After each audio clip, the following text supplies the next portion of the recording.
I am very excited to introduce to you our speaker for tonight. Our speaker is Annabella Jusuf of 21 Hari Vegan, and the title of her workshop is Spread Asia. Annabella, or if I may call you Anna, is the campaign manager for 21 Hari Vegan Challenge to promote compassionate eating habits in Indonesia. She's been committed to veganism for over 3 years now, and she creates pro-vegan and animal welfare content on her personal Instagram account as well. Without further ado, let's give Anna a round of jazz hands to welcome her. Hi, Anna. Hi, thank you so much, Angel. First of all, I'm super honored and honestly slightly intimidated to be one of the speakers amongst many amazing speakers at this year's conference.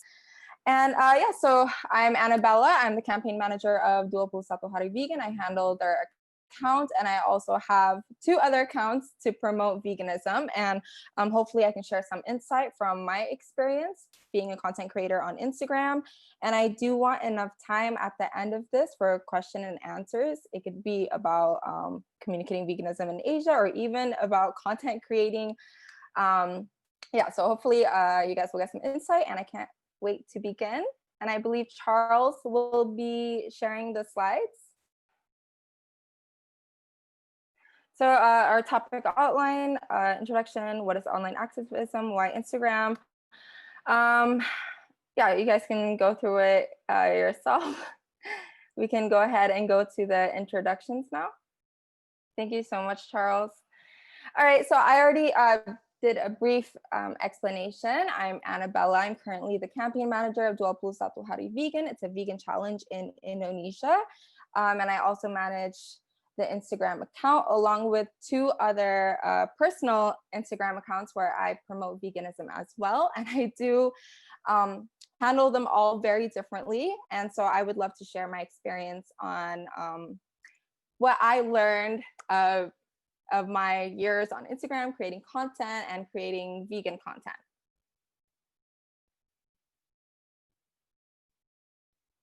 So these are a little screen cap of the accounts that I have. My personal account, just Annabella. Anna's Vegan Food Diary. I just hit 10K actually, and it's currently the most followed personal vegan food diary of Indonesia. So I'm super excited. And 21 Hari Vegan, which we started in February, and it's consistently growing, and we're at 8,000 followers. Hopefully we can reach 10K before 2020. And I will be referring to these accounts all throughout the presentation. Thank you, Charles. All right, let's talk about online activism briefly, mobilization and action and reaction. And I think I find that when we say activism, a lot of people automatically think of storming streets and protests, but I don't think it has to be that overt. I think just simply sharing what vegan food you're eating on your social media is activism. And it's also important that in the vegan community, we support each other, although sometimes we might not agree with other methods of activism, but in the end, we all want the same thing. We all want everyone to eat less animals or stop eating animals. So it's really important to support each other. I used to be quite against the aggressive method of activism because when I first went vegan, a lot of people would be like, oh no, you're not going to be one of those types of vegans, right? So there's a stigma behind veganism, like we're always angry and aggressive and all this stuff. So I even bought into that stigma, and I was like, oh, why are these vegans so aggressive? They're making us look bad. But that's not true. I actually know many people who went vegan because of really passionate activists like Joey Carpstrong and James Aspie, and they're usually the ones that are being called aggressive these days. So I believe it's important to support each other, and everyone has their own turning points, and these aggressive, angry vegans, although I don't think that now, I think they're just very passionate, but many people go vegan because of that shock factor, because their content is so in your face and it wakes them up, and so they're very successful as well. I think it's very important to support each other and realize that there's different methods. So why Instagram? I don't think one social media is better than the other. I know there's many successful campaigns on Facebook. Challenge 22 is on Facebook and very successful, has thousands and thousands of participants. But I think Instagram also has its pros. I personally love Instagram. I resonate a lot to it, and I think it can be very beneficial, whether it's for your own personal activism or if you're building a campaign. So Instagram is very millennial and Gen Z friendly. And I believe that millennials and Gen Z are more open to receiving information, whereas Facebook is a little bit more old school, maybe. Millennial has a more young crowd, not as Gen Z as TikTok, but I think a lot of millennials and Gen Z are present there. It's very visual. I could be wrong, but it seems that these days people are not reading as often as they used to. So Instagram is very decluttered. It's very visual. It's the content display is mostly videos and photos. So it's easy on the eyes, it's quick, it's easy. And it's very active, and the users are really vocal. So it's currently the fastest growing social media, and Instagram posts get 28% more engagement than Facebook posts. And Doable Satuhari Vegan also does the automatic postings on Facebook, and we do get a lot more engagement on our Instagram as well, so I can attest to that. And why Asia? I mean, we all know the global north is responsible for most of the meat consumption in the world, but we are a growing economy, and in growing economies, it is a trend that meat consumption will rise. So this is in the last 40 years, this is all in Indonesia, growth of animal consumption in Indonesia. Everything has increased at least 100%. Fish consumption increased 1,000% in the last 40 years. And if this continues to grow, it's pretty frightening to think where we'll be in the next 40 years. So if we don't focus on Asia, if we don't focus on the global south, then this is just something that we'll have to come back to 20 years from now. Okay, so let's talk about building your page. Again, I want to relate all this to, I'm just going to assume everyone here wants to attract an Asian audience, because we are discussing how to spread veganism via Instagram in Asia. So the three first things you have to consider is, of course, the Instagram handle. That's the first thing they're going to read when they see your page, the display photo, and the bio. And on the 3 accounts that I handle, I do go about it in very different ways. So please go to the next slide and I'll explain what I mean. So 21 Hari Veg, we really wanted to localize. We really wanted to be, we wanted that to be strictly for Indonesians. So that's why we chose to do it in Bahasa Indonesia. Just Annabella, it's my personal account. I'm very comfortable speaking in English, although I do speak Bahasa on there as well. And it's important I wanted to include my name in it because I wanted to be very opinionated. I didn't want to have to worry, how do I represent veganism? So I didn't really put anything about veganism in just Annabella. I wanted it to be very like personality, this is me, and I will talk about veganism on there.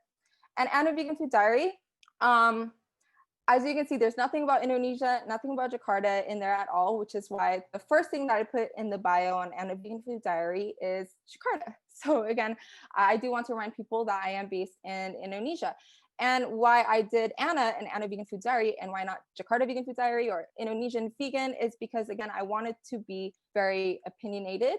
I wanted to not have to worry about, oh, how am I going to represent vegans? I want people to know that this is a personal account. Maybe if my objective was to, I guess, be more of a professional guide, or I guess be a little bit more unbiased or careful about veganism, or I would try to attract non-vegans, I wouldn't put the Anna in there. I would make it have something about Indonesia or Jakarta. But again, because I wanted to keep it personal, I wanted it to be opinionated. That's why I put the Anna in there. And 21 Hari Vegan, like I said, we wanted it to be very localized. So it was important that we kept it in Bahasa. Yeah. And with the display photos as well, before even seeing the Instagram handle and the bio, that's the first thing you see. Even if you didn't read the bio or the Instagram handle, you can kind of see, oh, this is a very personal account, some random girl there. Anna Vegan Food Diaries, a random girl eating a pizza, also a very personal account. You see Duopul Satu Hari Veg, you know that this is more informative and it's not somebody's opinion. It's an organization. It's very, very clear. Thank you. All right, let's talk about building your content. I don't want anyone to think that content is limited to just food, animals, and lifestyle. Or I'm grouping environmentalism under lifestyle as well. I don't want you guys to think that if you're campaigning for veganism or you are an online activist that wants to spread awareness on veganism, you are not limited to this content. Do whatever you want. If you want to make memes, you do memes. But I want to share what I mostly see around and what I've been working on in terms of Duopul Satu Hari Veg and my personal accounts. So let's start with food. You have to keep in mind, I don't know about other countries, but in Indonesia, nobody has ovens. So I have to keep that in mind when I am posting recipes and when I'm posting food. Not a lot of people, my audience won't have ovens, so I have to consider that. So I try to find foods where you really don't need that, you don't need ovens, you don't need a food processor and all these fancy things. And of course, it is best to find recipes or showcase food that uses local ingredients. Not everyone has access to figs and goji berries. And the thing is, there's so much content out there on these vegan Instagrams that have ovens and goji berries and all this fancy stuff. I think it's time that we start promoting more local and Asian friendly dishes out there, especially since our agriculture is so diverse. And next, animals. I just found out that there are these breeds of cows that are very furry and very, very cute, and they are not present in Asia. And so we would post that in Duopul Satu Hari Vegan at first. And I was thinking like, oh, these cows are super cute. Let me post this. And it wasn't getting quite a reaction. And yeah, so I figured like, oh, I don't think people can relate. We don't see these kind of cows in Indonesia. And so we changed our content and started looking for very local looking cows. Also in Indonesia, not a lot of people consume pork. So we do limit our posts about pork to keep it relatable.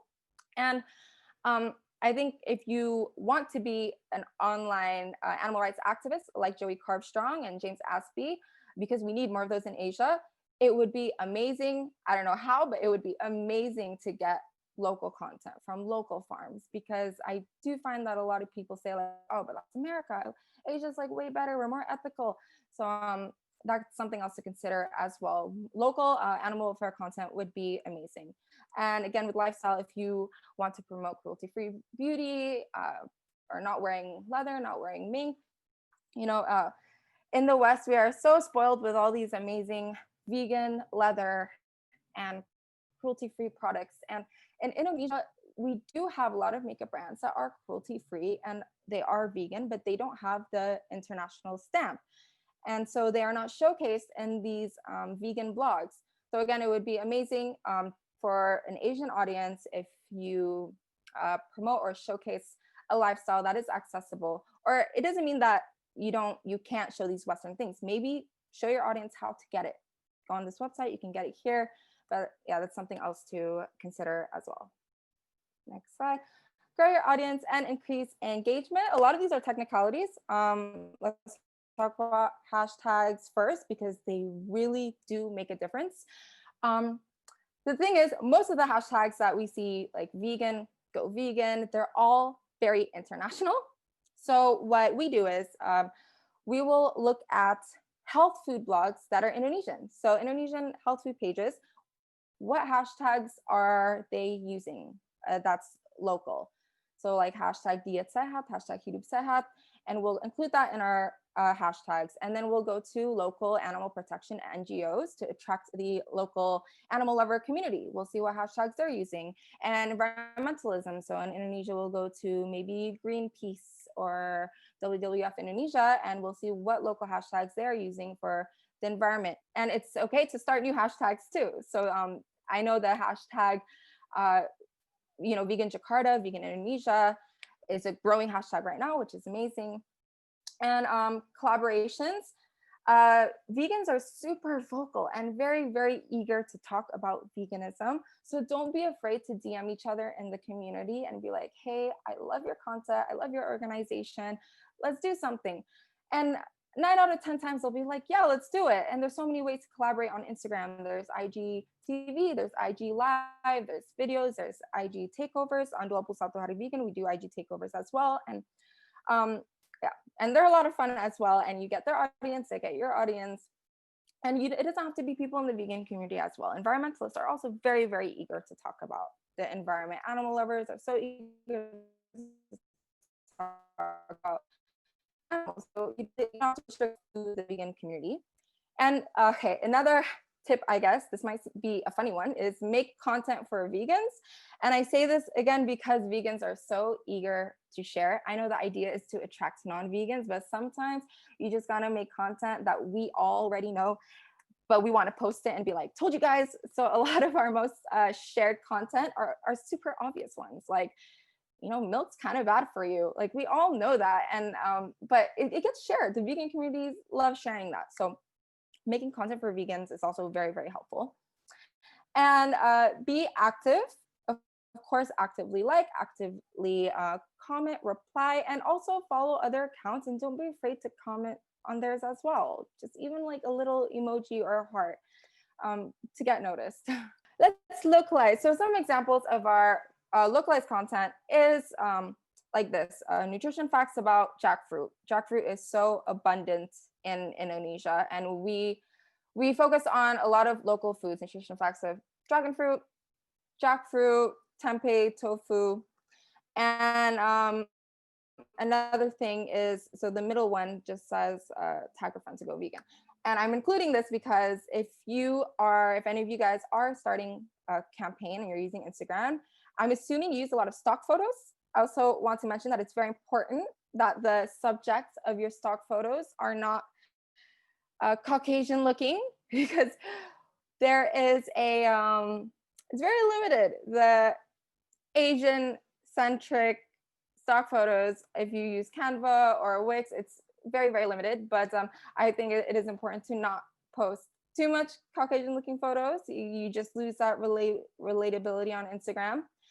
And the third example that I'm showing you guys, his name is Nino Fernandez. He is a vegan actor in Indonesia. We contacted him and just simply said, would you be willing to share a quote about veganism? And we gave him some examples, and he was very willing to share a quote.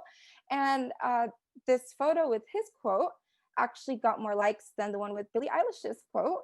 So people are just excited to see, their local artists and entertainers being shown as well.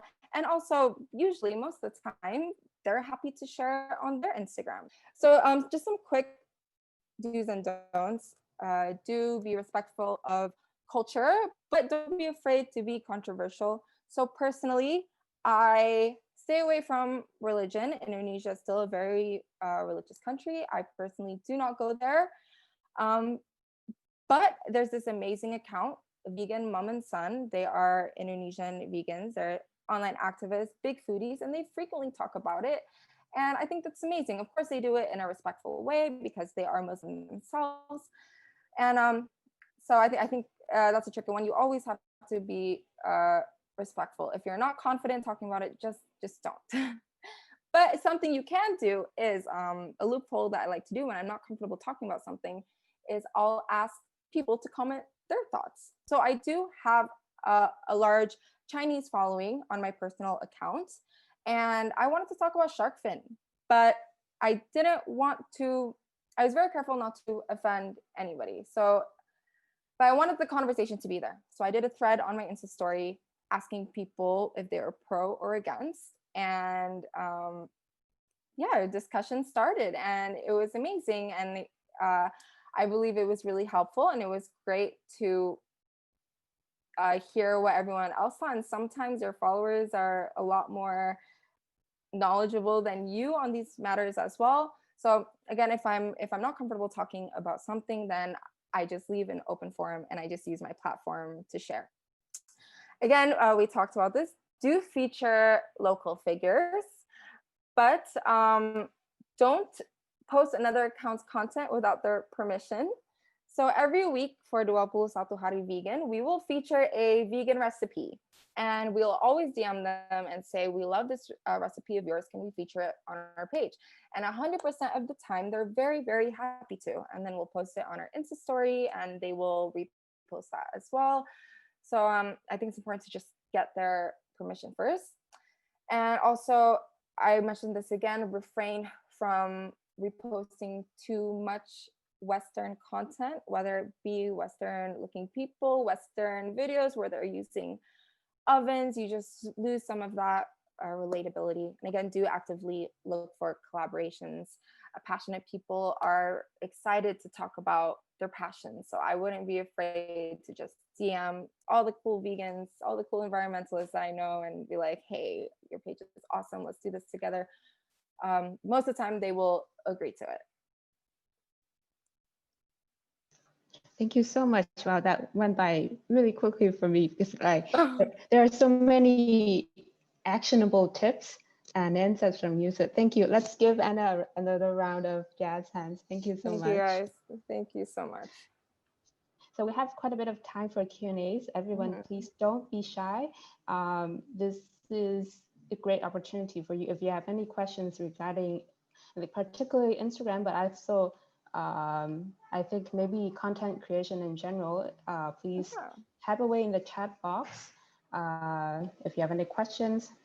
So I think we already have one from, I'm so sorry I didn't note down your name, but we have one question from earlier, and this question is, I wonder if you get any hate comments or hate messages from meat eaters, or maybe it's just from people who don't agree with veganism in general, maybe. And the second part is, how do you deal with that? Oh, yeah, I do, especially at first, especially on my personal account, because it's not obvious that I'm a vegan account, it's just my name. On Anna Vegan Food Diary, not so much. On 21 Hari Vegan, not so much. But yes, on my personal account, I did get hate comments. I think you can kind of assume from the beginning if they are genuinely curious or if they're trolling. But I tried to reply. You can't go wrong. It doesn't matter if they are willing to change their minds or not, but other people will read it. So if they're leaving hate comments and they say something about, I don't know, plants have feelings, you can comment it and be like, well, did you know eating meat actually kills more plants? Hit them with the facts. Maybe they're not going to change their mind, but someone else scrolling is going to read that and be like, oh, actually, I didn't know that. And now, once you do gain a bit of a following, I find that you don't even need to defend yourself, because your followers are going to be like, what are you talking about? That's not true. And then there will be a discussion in the comment section, and it's a lot of fun. And so, yeah, that's how I deal with it. But if it's a troll, there's really no use. But I don't think nothing good has came out of me being really angry, because I have gotten angry before, and that just goes nowhere. So from my experience, hit them with the facts, or your followers will be super cool and do it for you. But being upset and angry, nothing good really comes out of that. Thanks. I think that's very good. Thank you for the question. Anna. Yes, thank you. We have a question from Jane from, I believe, Thailand. Jane asks, do you track your followers sometimes if they are following a vegan diet? Sorry? Jane asks, do you track your followers if they are following a vegan diet? I think that's a little bit difficult, is it? Do you think? Do I attract my followers? Sorry, I wasn't clear. Do you track, like, to follow up to see if your followers are on a vegan diet? Or maybe another way to put it, if I can try to reshape this question, is there any way to see the impact of your work? Like, obviously, you have a great, huge amount of following. Is there any way to maybe measure the impact of, or see how many people you're impacting? It might be a little. I've never thought of tracking how many people I'm turning vegan, but I do kind of like, let's say I post about some movement or a petition or something. I do like to keep track and see how many people care, how many people are signing up, how many people are following this page after I look at it. But I've never thought of tracking how many followers are going vegan. Yeah, I think that, yeah, it's a little bit tough, like, but I remember, oh, we do have a talk on Sunday on impact measurement, so maybe Jane, you'll be interested in joining that talk. So let's move on to our next questions, and thank you, Anna, by the way. We have a question from Diana from Indonesia, and Diana asks, since meat consumption is also highly related to culture, like shark fins or the slaughtering of cows during, I believe, the pronunciation of the like the event is Idul Adha. Is that how it's pronounced? The slaughtering of cows. What do you think, in your opinion, is the best approach or a good approaches to educate the audience?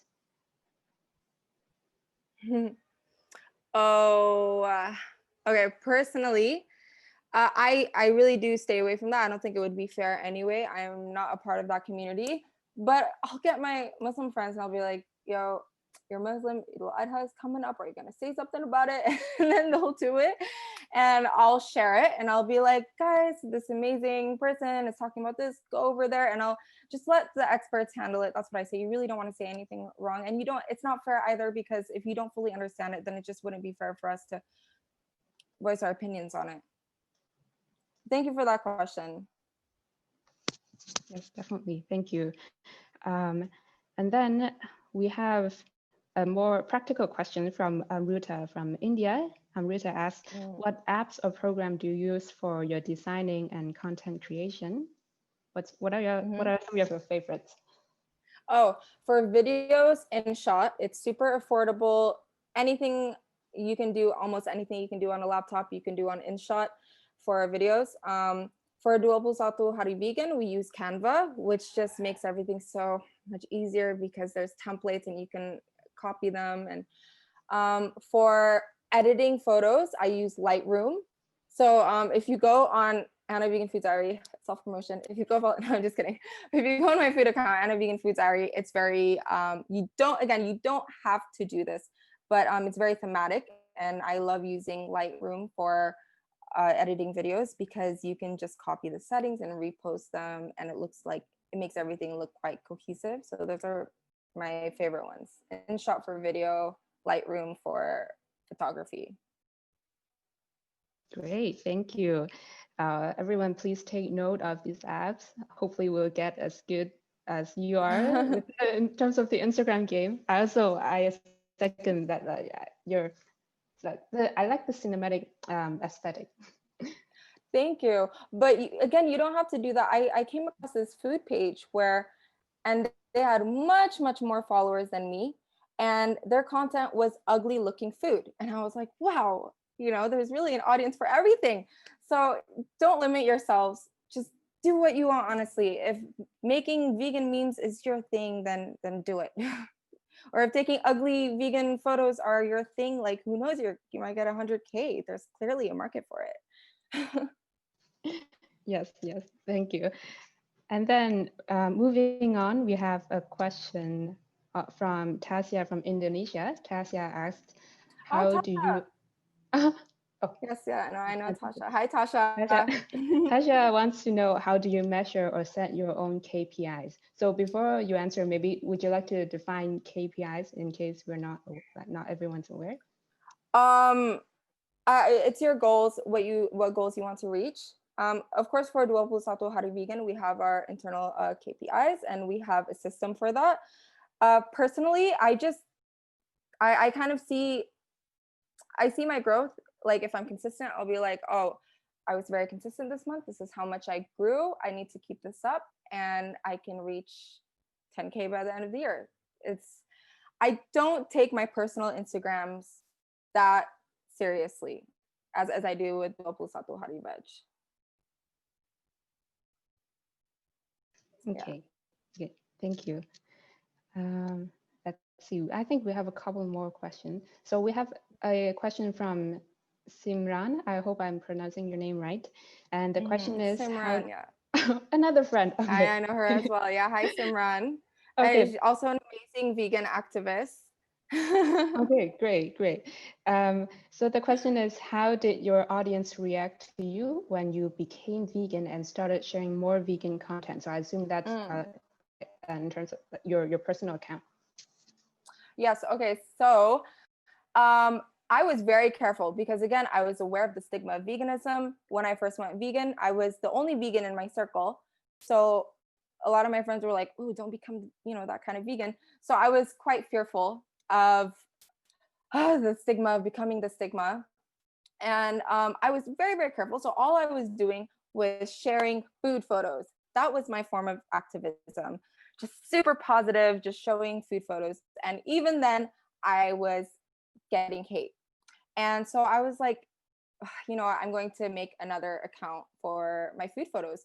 And I'm really glad I did that. It was one of the best decisions. The growth is great. People on my personal account aren't tired of seeing food all the time because that's not what they came there for. They came there to see, my lifestyle, what I do. So so I just made another account for that. And it's been okay ever since then. But yeah, there was some like hate in the beginning, but everyone's used to it now. Vegan is in my bio. They know what they're getting into now, but it wasn't like that at first. I had to slowly kind of, but if you want to go just ham and be very overt with your activism, again, I think that's fine. There's so many people that went vegan because of some kind of shock factor, so thank you for your insights. I do think, and this is a running theme for our conference as well, like we need different approaches and tactics for different people for the same common goal. So thank you for answering that question. Right. Yeah, thank you. And then we have, I think, an interesting question from Nikki. So the question is, how do you balance your commercial interests with your ethics? Tough questions. So do you sometimes turn down brands? And if yes, how would they respond? Oh, okay. Hi, Nikki. Yes, of course I have to. I have to be consistent. So I do turn down my personal account. I do get endorsements and deals on my personal account, and I have to turn down brands if it's not in alignment with my values. I think it is important to be very consistent. Yeah. But I have plant-based friends who are not yet cruelty-free, and they're just very focused on plant-based, they're just focused on the plant-based lifestyle. So but personally, I think if you're going to claim yourself as a vegan, it's super important to be consistent. So I'm very consistent with the brands that I work with. They have to be vegan and cruelty-free. Oh, I personally, I'm just so happy to hear that. And I second Simran, who just said in the chat box that I think you're an inspiration. So thank you for all that you're doing. Thank you. We have one question from Charles, our team. Charles is wondering if you would know anyone who's going back to our topic of shark fins. He wonders if you know anyone who's dedicated on working on shark fins in Indonesia. This is kind of specific. First of all, Charles, thank you so much with the slides. You were fantastic. Sorry, sometimes I would jump back and forth. Secondly, I know there's an organization called Project Hugh. In terms of a prominent, I guess, personality, I don't think so yet, but there is an organization called Project Hugh that exposes the shark fin trade in Indonesia. And it turns out Indonesia is one of the biggest exports for shark fin. So it's definitely something that we have to start caring about. Yeah. Oh man, it got really dark for a second. Thank you for that. As long as I know, Hong Kong is the biggest import in the world for shark fin actually. And I heard about some issue in Indonesia. There are also a lot of places they do catch shark fin. So I'm just Yes, curious yes, yes, yes. if anything that I can be aware of. Yeah. Yes, yeah. Project Hugh is dedicated, is an organization dedicated towards stopping shark fin in Indonesia, and Indonesia is one of the biggest exports for shark fin, which I was really surprised to know. But yeah, if you guys want to check out Project Hugh, please do. They're amazing. Thank you. Oh, thank you for adding that in the chat box, Rachel, and for the question. And then we have a question from Manya, who is also from our team. Manya asked, how long did it take for you to grow your accounts? Or maybe if I can add to that, was it difficult maybe at first? And do you have any tips on, I guess, just growing the account? Well, this is the topic of your talk, but Yes. yeah, how was there a trend across the 3 accounts that you're managing, the growth of the followers? Yeah, collaborations I feel like bring in the most growth. So Anna Vegan Food Diary I started in 2018, but this year was the biggest growth. I had to learn a lot and make a lot of mistakes and kind of find my tone. If you guys scroll down far enough, you'll see that my photos were everywhere. I didn't really have a direction. I just wanted to, I was getting asked all the time, so you're vegan, what do you eat? And I was like, you know what, let me just put all my food here so I could be like, this is what I eat. And yeah, I had to learn from that. I wasn't really into the food game on Instagram. I didn't know what I was doing. And so I didn't know what hashtags to do. So it was a learning experience. And I don't know how to work Lightroom. But so this year was the biggest growth for Anna Vegan Food Diary. And I find that collaborations really, they bring in the most engagement and followers. Same with 21 Hari Vegan. That's why we do the takeovers and collaborations with other people in the community. Yeah. Great, But thank you. hashtags also make a huge difference, and it's really important to get the local hashtags. So look on NGOs, health food pages. What are they using? Yeah, it's very helpful. Awesome, thank you for the tips. I think localize, this is one of our key words for tonight.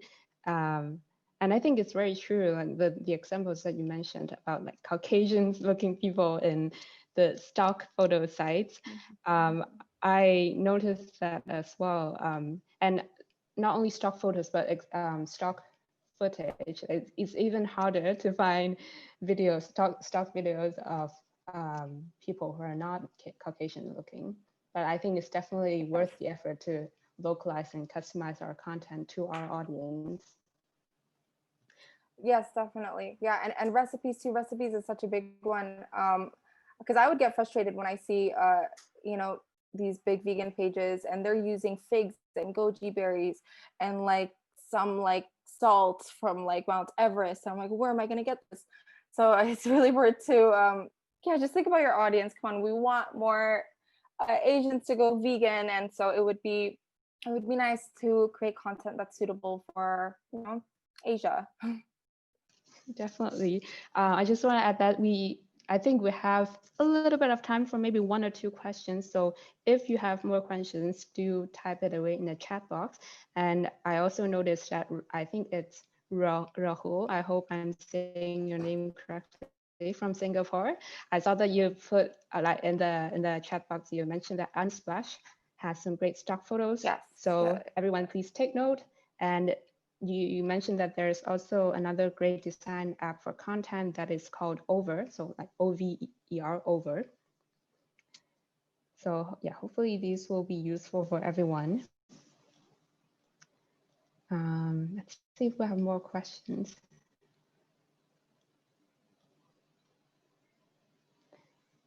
I think there's one from Diana from Indonesia. Diana asks, I don't know if this is, well, the question is, will you do a tutoring session for Lightroom, Anna? Hi, Diana. Diana is also an online activist from Indonesia. I would be happy, you know what, that's great content, doing a Lightroom video for Anna Vegan Food Diary. So thank you for giving me that idea. Coming up soon, please follow Anna Vegan Food Diary. Yes, we had the talk yesterday from Arianish, and we're talking about leadership, like building leadership presence. And one of the takeaway I got from that is, and what Arianish I think stressed is that we can learn from being leaders, like teaching, sharing what we've got, sharing our skills with others. And I think that's very important. And like you mentioned, I think a lot of people in this community are very friendly. Like if you ask, people are usually up to sharing what they know, their skills. So I think, yes, I will follow your page. I'm looking forward to that tutorial.